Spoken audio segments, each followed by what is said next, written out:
Welcome back to What Arty Noobs for General Disturbance. This is the 212A, it's the Tier 9 Soviet SPG.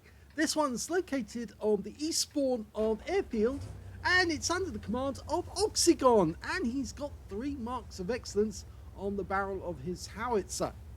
Now, he sent in 3 replays, which he had a pretty good game of this weekend. So let's see how he got on. Now, I've been incredibly busy pumping out videos over the weekend, not just for our normal channel, but also for the general channels as well. There's quite a few pools medals replays on that one for you to enjoy. The 212 was designed to be built on the hull of a KV220, and if you know, the KV220 was going to be one of the hulls that was proposed for the KV3, but never got put into production because they were too busy building tanks. Kunstpanzer is the target, rounds out.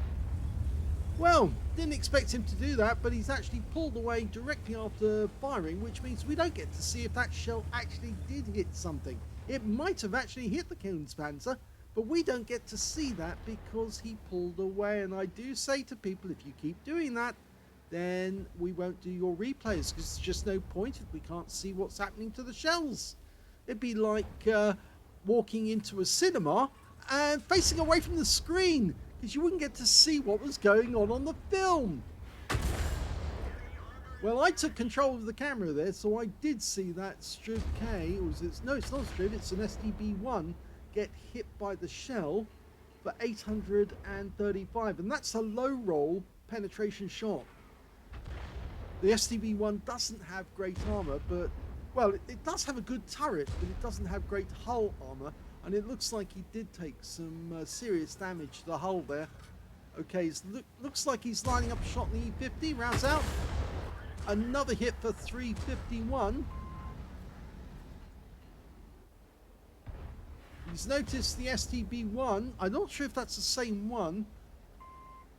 It's the same one, yep. That is the same one. He's decided to go around this time, come down and go around the corner. We're almost loaded. Standard reload, 37.39 seconds. Looks like he's going to try a shot now. Rounds out. Another one right in the face. 335, but the guy's pulling back now. The enemy's pushing on the Temple Mount. And yeah, our team could be in danger here. In fact, even Oxagon could be in danger. Oh, well, thankfully, at least 2 of the enemy tanks got wiped out. It's just left the E50 and the STB1, and we're almost loaded. Getting ready to shoot. Rounds out, and yes, he gets a kill. That's his first kill of the game, but it still leaves the E50. Mind you, I think he's having a bit of difficulty because he's being shot at, even though he's sitting behind those wrecks.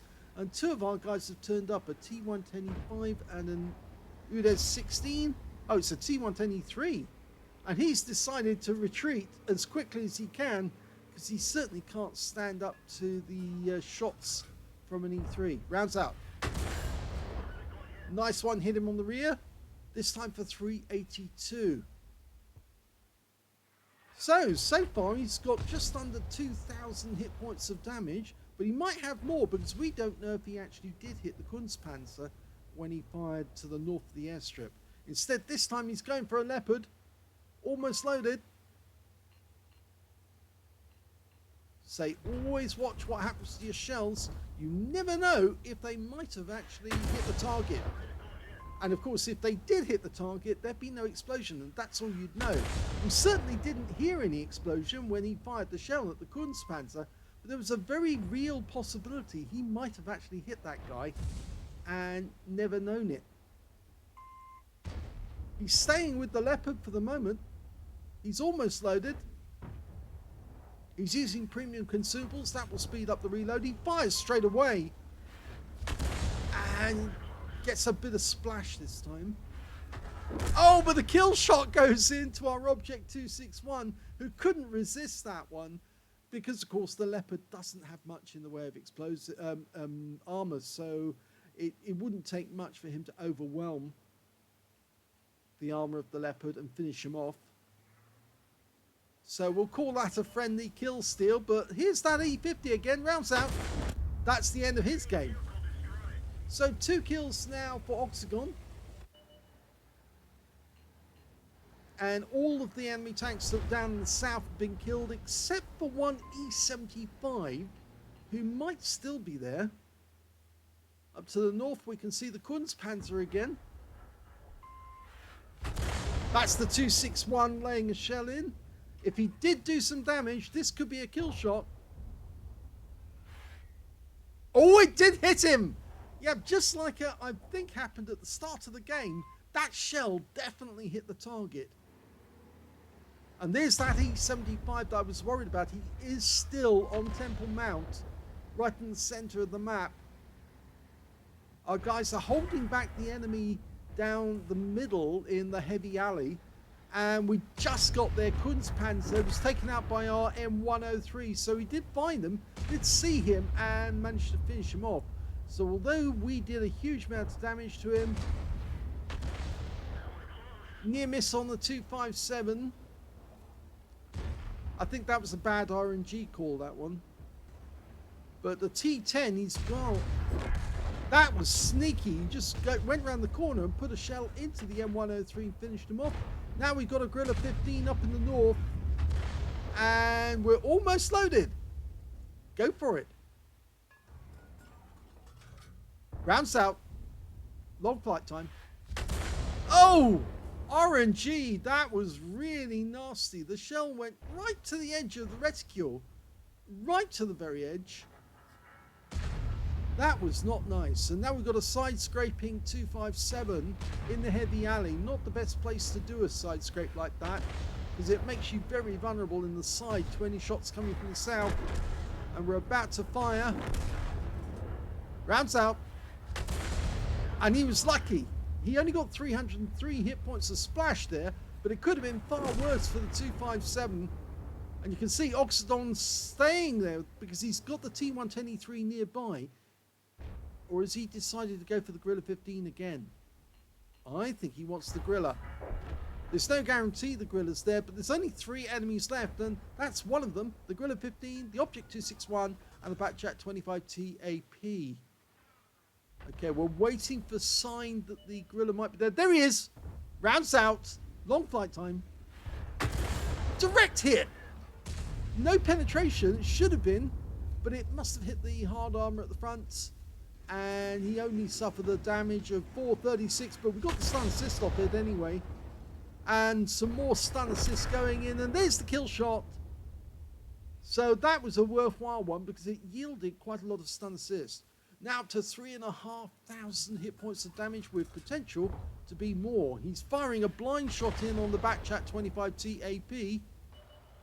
Oh, he was escaping, and he did put the shell nearby, and he got the stun assist off that one. That means there's only one enemy left. It's the Object 261, who's probably in the northwest corner of the map, but we've no guarantee on that one yet.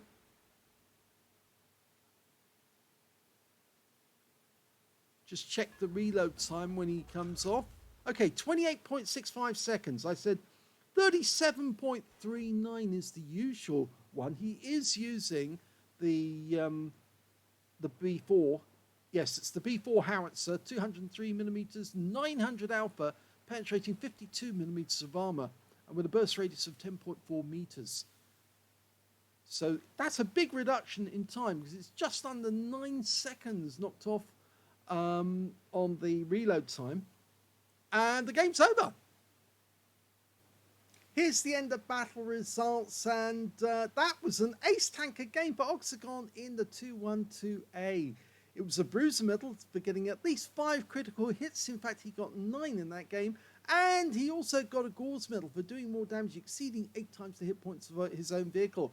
Now, I didn't get to see the last kill. In fact, there wasn't a kill at the end. The Object 261 went and drowned himself, so he should hide his head in shame, because Artys do not need to drown themselves. What they do is they do their best to get as much hit points as they can off the enemy, even if they have to ram the enemy to do it because they're not loaded. It's far better to go out dying because you fought the enemy than to try and drown yourself. That's the shameful way to go out. And so the Object 261 driver, who's known as MilikBot, you should be ashamed of yourself. You're an idiot. You should have gone for the last few hit points that you could get. You've already got 3,500. You're obviously the best player on the enemy team, but to drown yourself, well, that's just stupid. Really, really stupid. I dislike anybody who, not dislike them, I think that they're not playing the game properly. You go down fighting, it's far more fun. And of course, it gives you the chance to take out another enemy right at the end of the game. Why not? Why not do it? Anyway, let's have a look at team score. Close that. Okay, we can see that the highest damage in that game was actually done by Oxagon. Didn't get a high caliber, but did get a Gauze medal. He got 4,602 hit points, which wasn't 20% of the enemy hit point. That's why he didn't get the high caliber. The second highest damage turned out to be the Object 261 on the enemy team with 3,511. And the third highest damage was the Progetto M65 or M40 Mods 5065, who managed to get 3,049 hit points. When it came to kills, the high scorer was the T110E3 with 3 kills. 2 kills went to Oxagon and also to the Object 261, and the rest all had 1 or none. And when it came to base XP, it's Oxagon again with 1,152 base, the only player to get over 1,000. 901 went to the Object 261, 787 went to the T110E3. He fired 15 rounds in that game, got 8 direct hits on the enemy and 1 penetration. That was the STB1, if I remember correctly. We'll just check that to see it. There's the STB1. Yes, it was a pen. And so, ooh, go away. That's better. Okay, yes, so it was a pen. Let's have a look at the rest. That's better. 15 splashes, damage of 4,602 hit points, all of it at more than 300 meters. He damaged 7 of the enemy, killed 2, and did 1,798 hit points of stun assist of 14 stuns. So he was getting the enemy, or rather his teammates rather, to shoot the enemy once they were stunned. In fact, he was getting a lot of that when he was shooting the tanks north of the airstrip. He earned 41,908 credits from the game, 18,859 from battle payments, and 50,000 for completing a mission, 131,721 credits altogether. And after repair, ammunition, resupply, and consumables, well, there wasn't any repair because he didn't get damaged, he actually ended up with a profit of 83,071 credits, 1,152 XP times 2 for the first victory, 3,456 experience points altogether. This game took place just before midnight on the 13th of August, but he did play another game, which was only a few minutes later, actually, or a few minutes later, about an hour later. So let's have a look at that replay. The second battle is on the Karelia map, and we're on the southwest spawn. Okay, in this battle, we've got a platoon mate, Seoul, I think it's Seoul College. One of the other team members, there he is in the T30 off to one side, Soul Collector. His name is abbreviated, that's why I didn't instantly know who it was.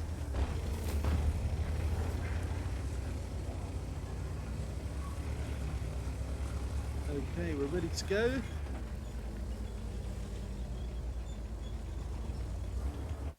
One of the really good things about the 212A is the fact that because it's an enclosed vehicle, because it actually has a citadel, it means that you can actually use vents and vent purge to improve its abilities.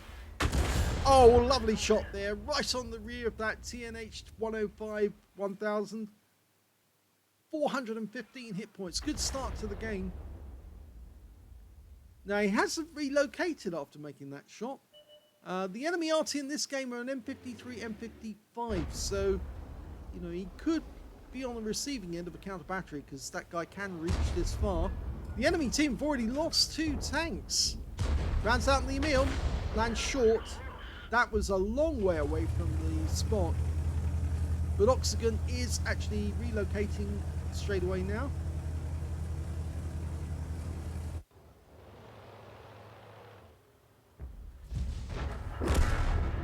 I think it's always a good idea to actually use Vent Purge and certainly vents to improve the skills of an Arty team or crew. Rounds out. Long flight time. Well, it looked reasonable. I think that might have splashed. Yes, it did splash the Emil, and he's taking some stun assist, I think. Not yet. Hopefully his teammates will try again. The CS59 does get something, 402. So that shell was worthwhile. And we're ready to shoot now. He decides not to shoot though, because we've got a Lancer C with very light armor trying to get up on top of the horseshoe. And he can put that shell directly down onto this guy. Rounds out, looks good.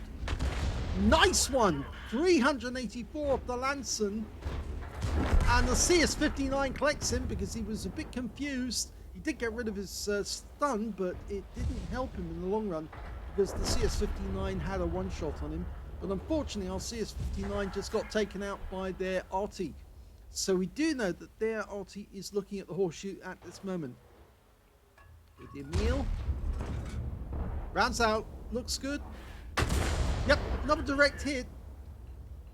371 hit points this time, but again, he gets rid of the stun straight away using his first aid kit.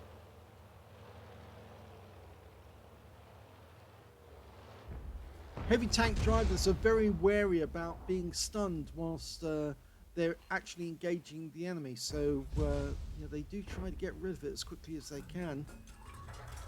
Now, there are some other confrontations going on the map at the moment, notably in the marsh and also in the northwest corner of the map. And yeah, I think that he must have heard me. No, he didn't actually hear me because, of course, I'm recording this the day after he played these games. But yes, great minds think alike. We were obviously thinking about the same thing at the same time. Yudes took a hit for 402 there. And again, got rid of his stun straight away.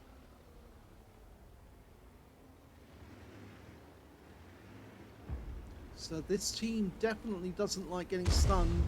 And unfortunately, Soul Collector is down to his last few hit points.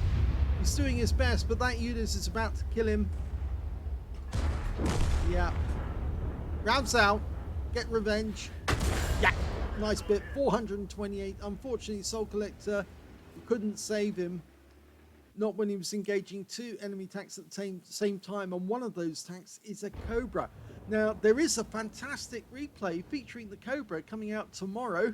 I would suggest you watch it because then you'll get to find out how good that new premium tank is.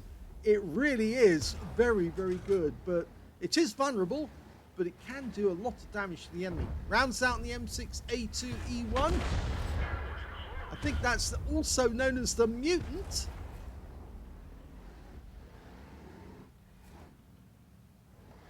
The Mutant being the M6 with a 105mm gun and the extra armor on the front of the vehicle.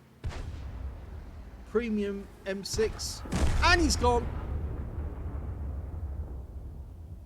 There was some suggestion at one point, I think, that the Mutant was going to be sent to Europe to deal with Tigers.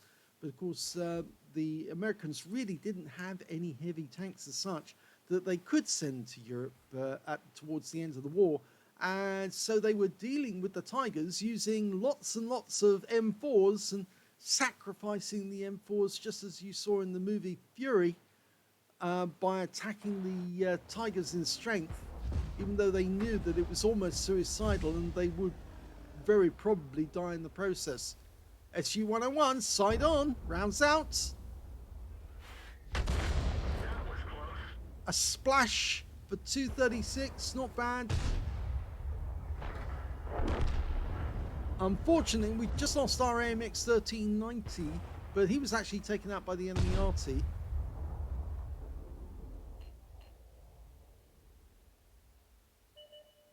Okay, can we get another shot in there? The enemy is now down by 4. Rounds out in the SU-101. Nope. RNG said definitely no there, because that was a fair way away from the aim point.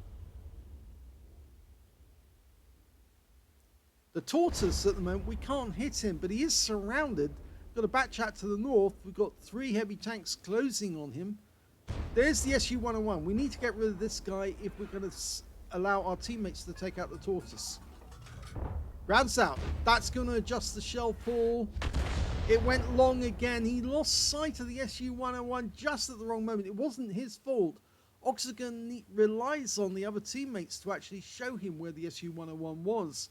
And the moment he adjusted the, or the moment he lost sight of the Su-101, it adjusted the aim and the fall of shot wasn't going directly through the vehicle. And the Su-101 just took out our batch at 12 ton. Rounds out. This should work. 314 this time. He's tracked. He hasn't got his repair kit, but he's still behind that rock. It's the usual rock that's used for spotting and shooting for tank destroyers. Okay, the Unit 16, the one that killed Soul Collector, is right up near the enemy cap at the moment. He's trying to hold our guys back. We might be able to interrupt that if we can put a round into him. Rounds out. Oh, he pulls away. And we only get 101 off that one. Our T-77's now, I think he's in reload because he's pulling back, trying not to tempt that T-95 who derps his round in. Now, can we hit the Unit 16 and stun the T-95 at the same time? It looks to me like Oxagon's going for the rear of the T-95. He fires it in and it's another splash. These tanks keep adjusting their position after we've fired, and that Su-101 and Tortoise to the south are actually taking our guys apart. I'm sure the M53, M55 is somewhere over in the corner behind their cap.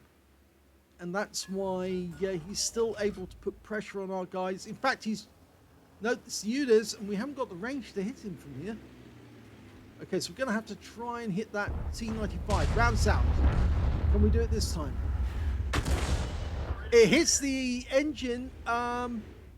We've just spotted the M53, M55. He is the other side of the cap, and we can hit him now. And we got some stun assist off the T-95, and he's gone. The kill shot, or did he? No, he hasn't gone, but the T-77 is, I think, about to waste him. Okay, rounds out. It's to stun him and hit him on the front. Well, it stunned him, but it also stunned the T-77. He's keeping behind that T-95, who knows that his only hope is to actually get behind or next to the rock. Our Doom Turtle's moving in from the front. T-77's got him from the rear. He's obviously in reload, the T-77. He takes him around from the Udas. Well, the enemy T-95's gone, but the enemy are now clear on the south route. But we do have a TNH T-51 to stop the Su-101. Rounds out. Well, we didn't get to see what happened there. But it's looking pretty dicey up the other end of the map because the M53, M55, and it looks like the Udas have moved away. They did kill the T-95. We lost our T-77. So it's only Oxagon, the T-95, and the TNH T-51. Our Doom Turtles moved into the cap area. We're firing on the Udas 16 at range. Oh, kill shot! Now that's a crucial kill because now it means that the T-95 can cap unopposed. They're going to have to try and get a reset, and they just did. The M53 just derped him, but now he's... Well, there's the derp. It means that one of the enemy tanks must be going back. It's possibly the Tortoise. Rounds out in the Arty, the M53, M55. Well, it was near. Our Doom Turtle's going the other side of the map, the other side of the cap area, trying to get away from the Tortoise. Meanwhile, the M53's trying to get to the other side of the cap, and he must be furiously reloading, trying to get another derp in.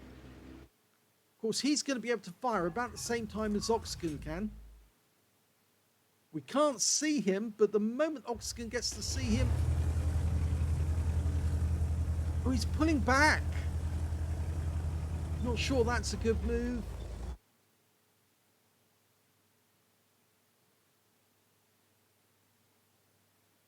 He's aiming south of the enemy cap, where he thinks the tortoise is coming from. The M53, M55 is a lot closer to the cap.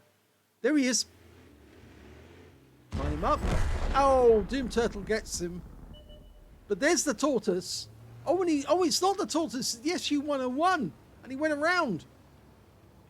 Okay, line it up. Pulling back, rounds out. Well, it tracked him and stunned him, but didn't kill him. And we're still capping. But I think that SU-101's going for a reset. He doesn't get it, though. Now, we're going to get another shot before the reset.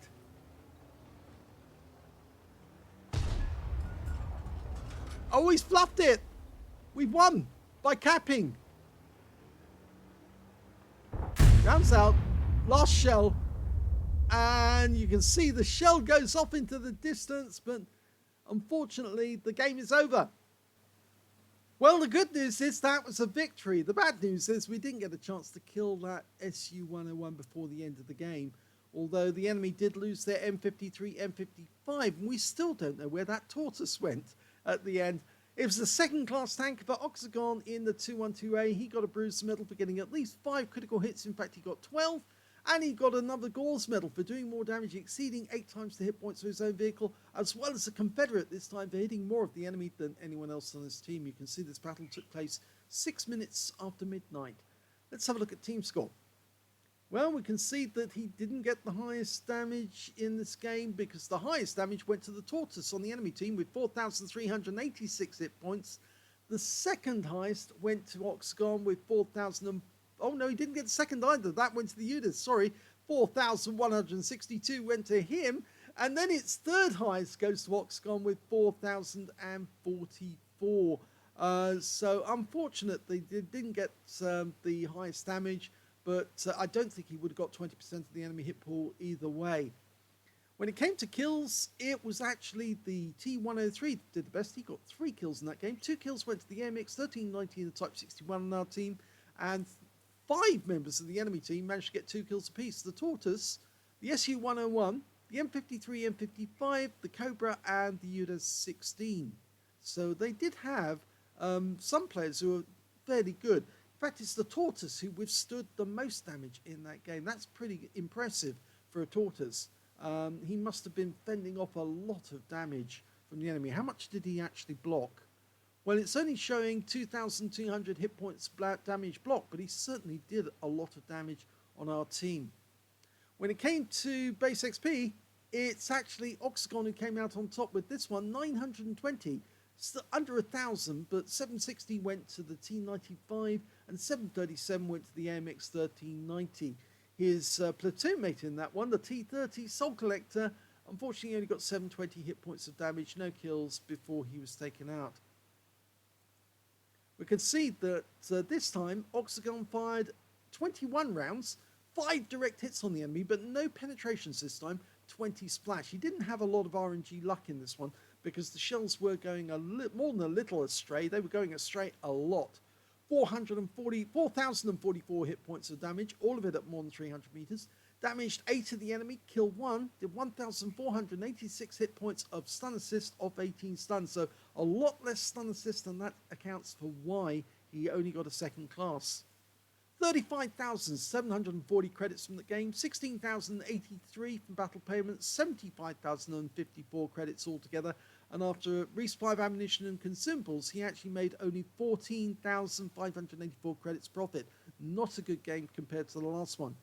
920 XP, 2,760 from personal missions payout, and 207 for playing in a platoon. He only took away 4,347 experience points altogether. So, yes, even though he got a Confederate in this one, as well as a Gauze medal, it was a lot less exciting. I think you could say that he was being kind of torn between dealing with the tanks that were actually on the south approach and dealing with the tanks over in the near the cap area. I think it was right for him to focus on the tanks at the cap area to try and get rid of that T-95. It's just RNG wasn't being very helpful. And that Udis, the one that killed Soul Collector, he was a flaming nuisance. He really was. And the shells just weren't taking him out. And of course, they were getting rid of their stun as quickly as they could to keep in the action. But we have a third replay for you. And that replay took place only a short time after this one. The last replay is on the Malinovka map, and it's on the east spawn.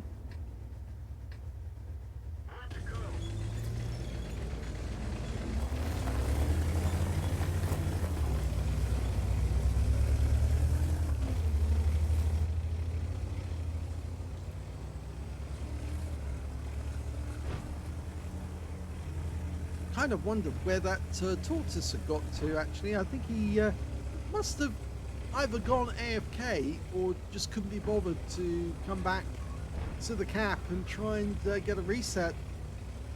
He must have been slowly making his way towards the cap. Well, first target's going to be a Skoda T50, and he's already taken considerable damage and managed to reach the corner. Well, he damaged the Char Future 4. I would have hoped, actually, you might have got the Skoda. That would have been quite nice, actually, to get a kill straight off. I noticed that Oxagon's a fan of the overhead method. I know a lot of the not the professionals, they call it, but, you know, the experienced Arty players, they prefer the God mode. Although some players actually do switch between different views occasionally, just to get a different perspective. Okay, that Skoda T50 is still there, but he's not poking his head round the corner yet. I have the feeling if the shell's placed in the right spot, that will be the end of his game. Now the Char Future 4 is a one-shot, so we could get the kill here. Rounds out. Oh, unfortunate that the kill shot went to our Skoda T50. And he pokes his head round the corner, and that was a bad move by him, because he gets taken out by the Kramvan on the enemy team, who's just to the north. And the Skoda gets to live another day. Well, for another few minutes. Maybe for the next reload anyway.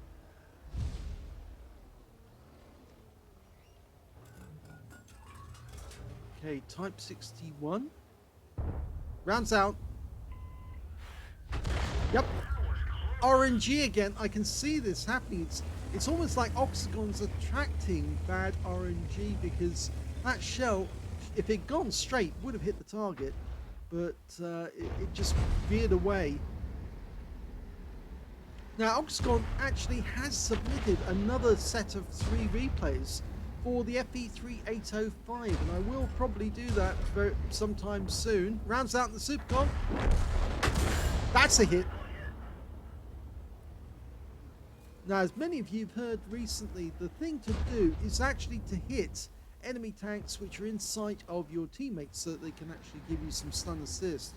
You stun them, you make them slow down, easy to hit, and then you pick up loads of stun assist. Now, I think his teammates are kind of indicating which ones they want him to go for. Rounds out in the A phase 1. Well, he splashed it, but he didn't stop around to indicate the target. Now, I think one of the techniques which I found that does work is that you not only highlight the target you're going for before you fire, but you highlight the target that you just stunned after you fire as well. So that you use that T key on the target you're going for and after you shoot. So, rounds out, Super Conk goes long. It wouldn't have helped there, but certainly if he does hit something that's stunned and lets his teammates know that's the tank I'm going to hit for you. We've now got a Panzerkampfwagen 7. It's a German heavy tank. He's almost loaded.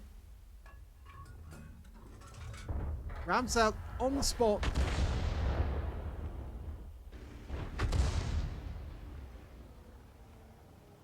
Well, the Kramvon and the Skoda T50 have made their way around the corner. We might be able to do something about that T50 as soon as we're loaded. We're not loaded yet. I know it's saying that it's loaded there, or showing. I think that's a mod fault. And we've got 2 enemy tanks hiding behind the barn. If he fires into the barn, he might stun both of them. But the fact is, it might actually encourage them to push forward rather than get killed whilst they're staying there. Okay, so he stunned the Kramvon, and he did pick up some stun assist.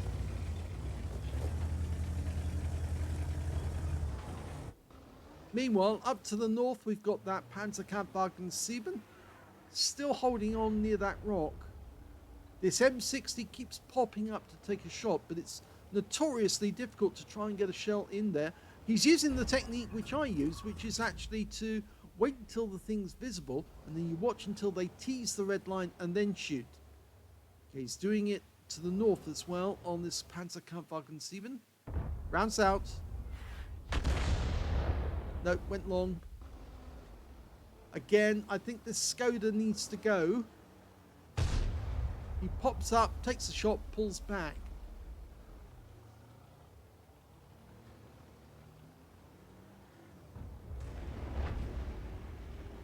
I'm sure that Skoda's not going anywhere. He's waiting for the Kramvon to provide him with a bit of extra movement. As soon as we see that Skoda, take him out. I think he's thinking the same thing I'm doing as well, to take away his support, then the Kramvon will be in a lot of trouble. Here he is. Rounds out. Oh! Cheeky! That must have been because he got warning the shell was on the way in, and he moved just to avoid the shell. That should have struck him. Even if it hit the wreck of the GeForce, it would have been enough to take the Skoda out. I'm wondering now if he should divert his attention to the north, because the enemy is now pushing down the hill. But I do believe that hitting that Skoda is important.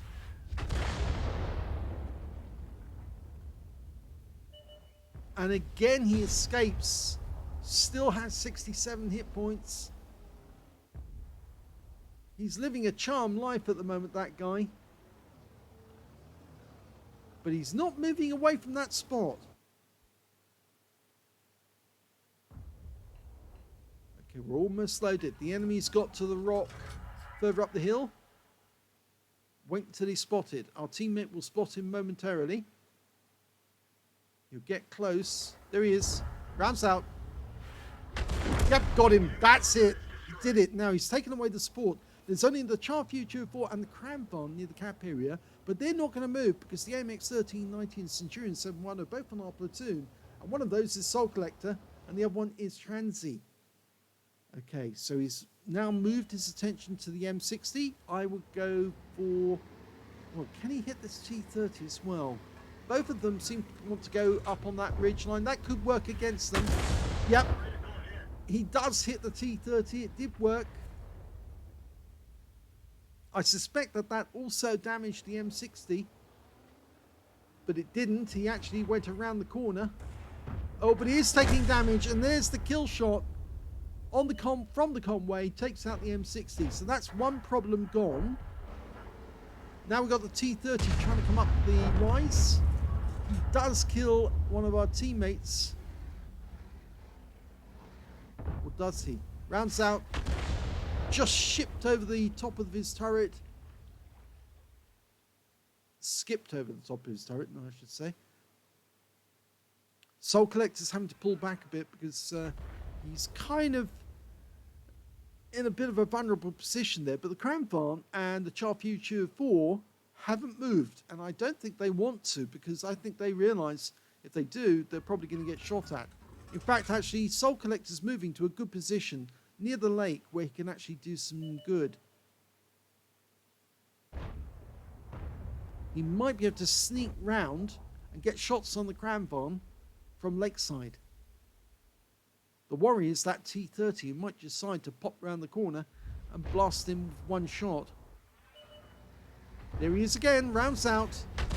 Oh, it lands short. But he is taken out, and it's the GeForce on our team who gets the kill.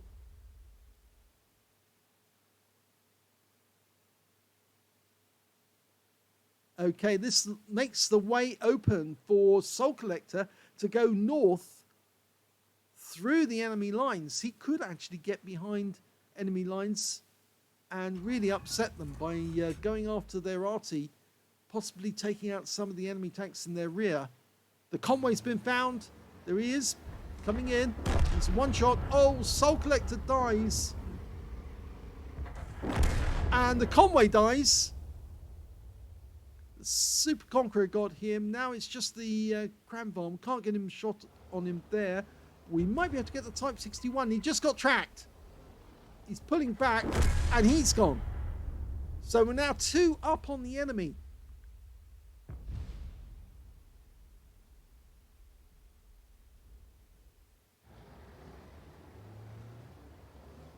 I think the enemy attack has stalled to a certain extent. They've still got that Panzerkampfwagen 7 stuck by that rock. The Superconch is supposedly still up the hill. And their UDES can't move away from the rock. The reason they're not coming down the hill is because they know our heavy tanks are in that dip. And the moment they pop up, they're going to get shot at.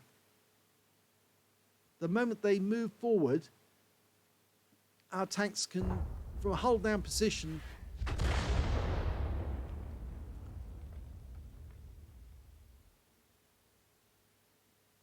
now Oxagon is actually running short on shells now, considering he started with 40 rounds and he's actually only got 23 left now.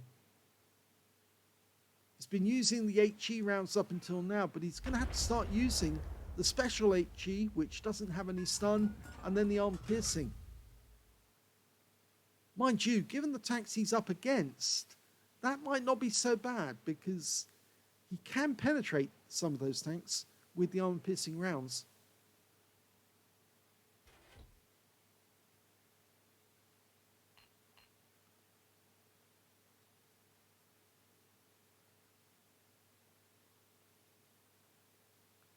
It's lined up the shots on the Char Future 4. If he's actually moved forward just to the bush, have a quick look round the corner.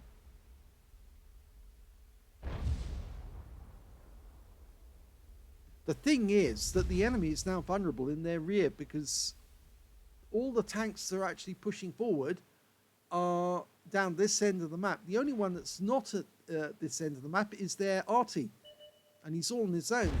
Okay, Char Future 4 rounds out.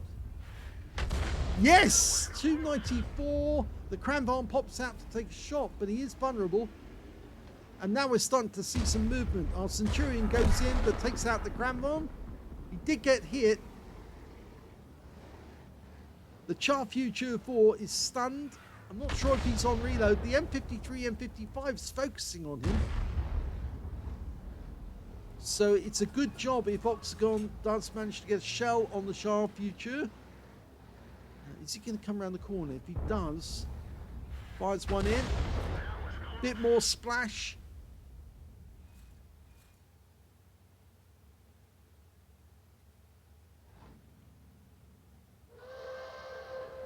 Two-minute warning. This is going to go straight down to the wire. You can see how the Char Future 4 is poking his barrel through the wall. Now, I'm not sure if he can actually shoot from that position. I think he can now. And the Centurion managed to get a round into him before he could do one in return. Oh, that could have been so close, but the M53 mucks up his shot, and that leaves the Centurion clear to kill, and he does get the Char Future. And now that puts the enemy in a bit of a bind, because now we have an advantage, a clear advantage of 3 tanks. They've only got 3 left. They've got the Panzerkampfwagen 7, the UDES 1516, and their Arty, the M53, M55. Centurion's going up to try and kill the Arty. It's too late to him cap out. He can kill the Panzerkampfwagen 7. He's gone. So it's now just the UDES 1516 and the Arty. The Centurion should be going straight for the enemy Arty. He is to the north. I'm wondering if this one's going to be a draw. Oh, and the Leopard goes down to the UDES. And I'm not sure if the Centurion can see him. Oxagon's trying to line up a shot on him. I don't think he knows where he is now. The others are coming lakeside to see if they can spot him. I think he's a bit further south than that now. There he is. Oh, he's actually further north, not south. Oh, big hit! 520. And he's down. But there's only one left. It's the M53 and there's 12 seconds left on the clock. He's in that corner. They've got to find him though. If he's hiding... Oh, and the clock runs out and they didn't find him. Well, that was a hard-fought battle for Oxagon in the 212A. He did get another ace tanker out of it, but it was only a bruiser medal for getting at least 5 critical hits. In fact, he got 15, and he got a Confederate out of it for hitting more of the enemy than anyone else in his team. He only got the 1 kill, that Skoda T50. He had to do a huge number of shots just to take him out because that guy was being really difficult to take out. But in the end, it was down to the fact that the Arty was hiding, and if you hide, sometimes it actually works out in your favor. We can see by damage that the highest score in the game turned out to be the Centurion 7-1 on our team with 5,940 hit points, and he got the high caliber out of that one. The next highest scorer was, in fact, the UDIS 1516, died at the end of the game, with 5,483 hit points to him. And the third highest damage turned out to be our Leopard 1 with 5,425. Oxagon got 3,390, so he wasn't mucking about. He definitely did get the fifth highest damage in the game out of that one, but it wasn't enough, and they did get a draw. When it came to kills, the high scorer was the UDIS 1516 with 4 kills. 3 kills went to the Super Conqueror and the Centurion 7-1. And 2 kills also went to the MX50B, the Super Conqueror, and the Crown Farm on the enemy team. And when it came to base XP, it was in fact the Centurion 7-1 who did the best with 815.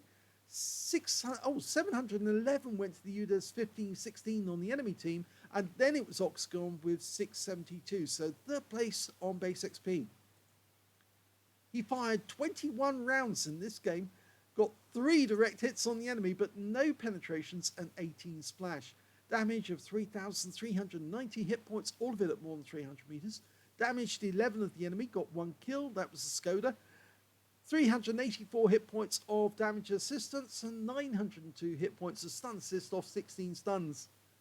He earned 28,342 credits from the game, but got 3,672 for the Achievements Award. That's because he got a Battle Hero or an Epic Medal in a losing or drawn game. It was a drawn one, this one. 52,823 credits altogether, but after ammunition and consumables, and he came out with a total of minus 7,647 credits. So a small loss for this game, but he did get better wins on the previous ones. 672 XP, 404 for the Achievements Award, 242 for playing in Platoon, took away 1,856 experience points altogether. It looks to me like he was having a pretty massive session of playing the 212A, because this battle was recorded at 2:41 in the morning on the 14th of August. Yes, just yesterday. So it was a Saturday night session, and yes, one after the other. In fact, that's what I do with Arty. I tend to play one Arty after another on one day, because of course I can't get enough of it. But of course I don't play the game that often, mainly because I'm doing videos. So it was a nice session by Oxagon. He did get some good results. Sadly that the last 2 battles weren't a complete kill of the enemy team, but at least they did their best, you can say that.